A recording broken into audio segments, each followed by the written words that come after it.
esilwelayo umhlaba. Wenzwa yini lokho? That's why last week uma ngikhuluma nawe Maphumulo ngithi iba emotional lento lena ngoba into yomhlaba nento yama rights nento ye freedom charter ne constitution iyangwadisa man, ingizwisa ubuhlungu ngoba it's a copy and paste.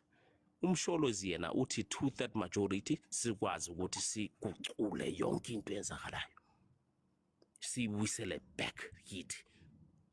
So lokhu bekhuluma ngamapolice ANC 30 years yadlula kuthiwa hayi hey sibhizi ngalokhu hey sizobuyisela lokhu hey ilentoza yini le yaseMpumalanga leya what National Park sizayithengisa sinibuyisele yona sinikeze umuntu omnyama i10% nani umuntu omnyama usahlezi phezulu kwa90%. Umlungu usase ku 10%. Uyaona 90% yonke umlungu. Thina sihlezi nje asinalutho. Kungani and why don't we get to the point and in frustration yokuthi one day si understand and ngiyajabula ngoba unkosikazi uyavuma vele ukuthi uzoyivotela MK. Why don't we all as men and MK men sibafundise ukuthi imvumo yethu singamadoda singabobaba bemizi ukuthi le 2/3 majority is not about the politics. Ilento abantu abangaunderstand. I think kufanele ukuthi sicale lapho. Akusi politics Maphumulo. Batshontsha bathatha umhlaba wethu. Ngakutshela istory sami Maphumulo yasazi ukuthi ngathenga umhlaba nge400,000 rand. Kungani kufanele ukuthi ngikhiphe imali yami ngumuntu omnyama ngithenga iplot yomlungu ye400,000. Ngibhilide futhi khona lapho ngakhe umuzi wami kuyo.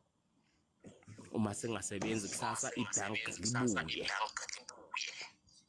Lithi hayi Godide esiyachitha baba siyayithengisa. Uthola ukuthi after 10 years sengibhadale ini the whole 1 or 2 million rand yebond. Bengisevali ngeweekend ngizocicela istory Maphumulo.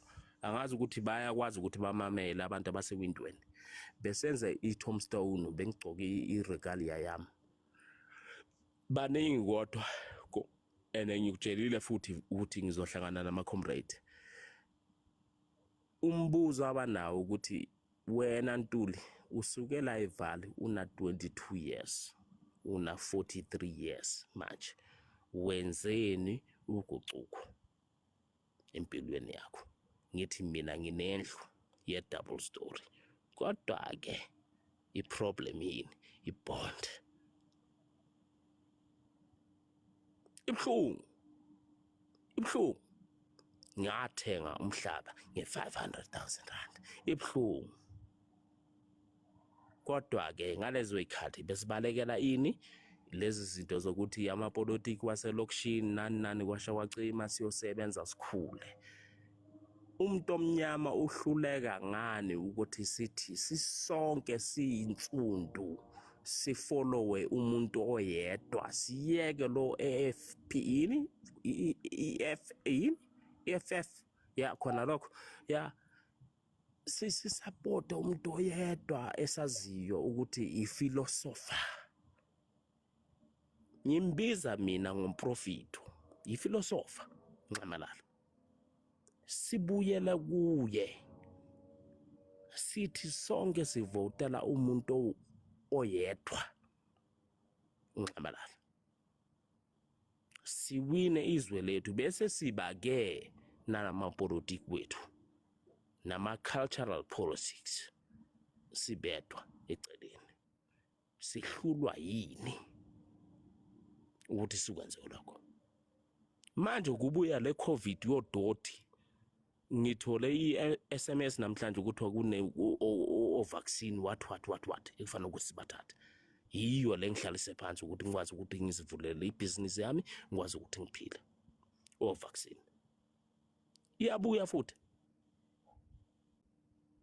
sihluleka kuphi bafowethu ukuthi sibuyeleni nje emuva kancane nje sifake ireverse siyopaka siyokhulumisana njengensundu sithi yebo uNcamalala siyazi ukuthi ideology yakhe ikuphi kodwa thina singabanye abantwana bakhe abancane siyomsupporta kuphi kule ideology yakhe eshodayo angifuni ukuya kade kodwa ingizwisa ubuhlungu Mhlongo ingiphatha kabuhlungu nokuthi abantu abaningi abakwazi ukubona nokuthi nezikolo namanzi municipality uMaphumulo ngamtshela ngezibhedlela ngamthumelela amavidiyo wami nani kubuhlungu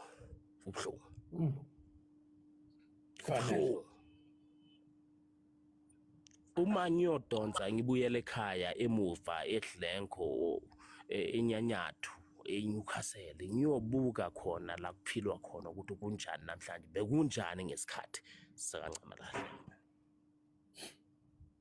namhlanje sila sisonke kubuhlungu sekufanele ukuthi manje ungene emotweni ugijimisana nezibhamu akufanele ukuthi siphile leyo mpilo ngoba savotela ifreedom sayithola kodwa sayithola na idemocracy kungakho ku video yami engayifaka kule yelentoze ye TikTok ngathi mina abantu abaningi uma bemamela ukuthi ifreedom nedemocracy yahluka idemocracy inani eliningi that's a 2/3 majority kusho ukuthi uma sivotele iMK singene nge 2/3 that means only one thing uma sithi Maphumulo sikunikeza ibusiness forum yakho yokuthi ulungise imigwaco elungise yonke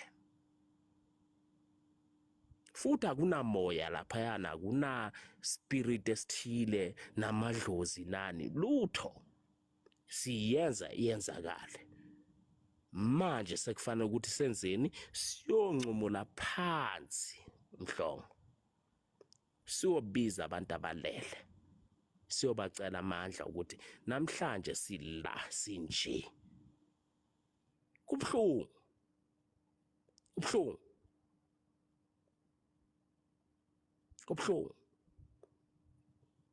angicabanga ukuthi kunabantu abafila the way thina sifila ngakhona uma singena kuma life umoya ube as deep as mine is okwamanje umsholozi angicabanga and it's not because ngamazulu it's because of one thing sine vision eyodwa sifuna ukuthi siphumelele kungabi umuntu oyedwa kungabi government eyodwa ngiyaxolisa bakithi ngithatha isikhathi manje bengithe ngizophawula nje kabili kathathu kodwa my son is now the first year ku varsity bengapreparanga ukuthi ngizombhadalela itransport yakhe ye 4,000 rand kubuhlungu bekufanele ukuthi kahle uhlala kuphi evarsity mara ngoba ke azange kwenzeke lokho sekufanele ukuthi manje ngibhadala i4,000 rand ye transport ngimtholela ama license umntanami sengibhizi ngakho khona lokho sesiya foster kahle ukuthi siphile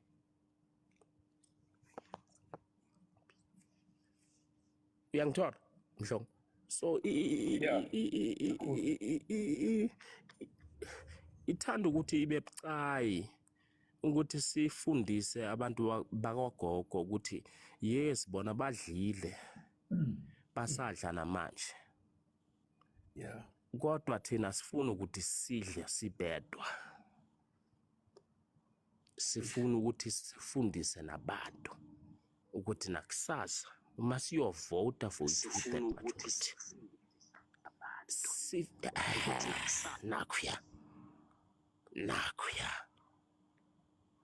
nakhuya ngiyolivala khona lapho nje, kodwa kula ngime khona ukuthi iy'nkinga zethu bafowethu ziningi, and nokuthi bazosithusela bayenzeni abantu bawagogo ngeke kusebenza,